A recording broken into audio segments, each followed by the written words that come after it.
ಮುಂದಿನ ಅನೇಕ ವರ್ಷಗಳಲ್ಲಿ ಇವತ್ತು ನೀವೆಲ್ಲ ನೋಡಿರ್ಬೋದು 371J ಮತ್ತು ಕಿತ್ತೂರು ಕರ್ನಾಟಕ ಅಭಿವೃದ್ಧಿ ಮಂಡಳಿ ನಾನು ವಿಧಾನಸಭೆಯನ್ನು ಬಳಕೆ ಮಾಡಿಕೊಂಡಿದ್ದೆ.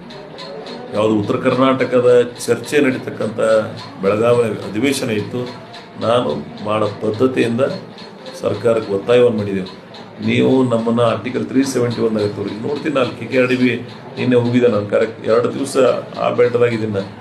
2 ಕಾರ್ಯಕ್ರಮಗಳಿಗೆ ಅಲ್ಲಿ ರಸ್ತೆಗಳನ್ನು KKRDB ಮುಖಾಂತರ 5,000 4,000 ಕೋಟಿ ರೂಪಾಯಿ ಬಂತಂದ್ರೆ ಆ ಬದಲಾವಣೆ ಆಗ್ಲತ್ತದ.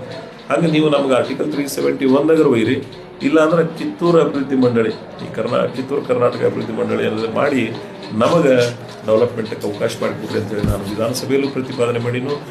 ಜುಲೈ 14ಕ್ಕೆ ಮುಖ್ಯಮಂತ್ರಿಗಳು ಉಪಮುಖ್ಯಮಂತ್ರಿಗಳು ಸೀನಿಯರ್ ಮಿನಿಸ್ಟರ್ಸ್ ಏನು 12 ಜನ ಬಂದಿದ್ದರು ಇಂಡಿ ನಗರಕ್ಕೆ. ಅವತ್ತು ನಾನು ವೇದಿಕೆಯಲ್ಲಿ ಒತ್ತಾಯ ಮಾಡೋದು, ನಾನು ಇಡೀ ಈ ಬಾಂಬೆ ಕರ್ನಾಟಕದ ಏನು ಕಿತ್ತೂರು ಕರ್ನಾಟಕ ಕರಿತೀವಿ ಇವರಿಗೆ ಅನುಕೂಲ ಆಗಲಿಕ್ಕೆ ಸರ್ಕಾರವನ್ನು ಒತ್ತಾಯ ಮಾಡಿದ್ದೀವಿ.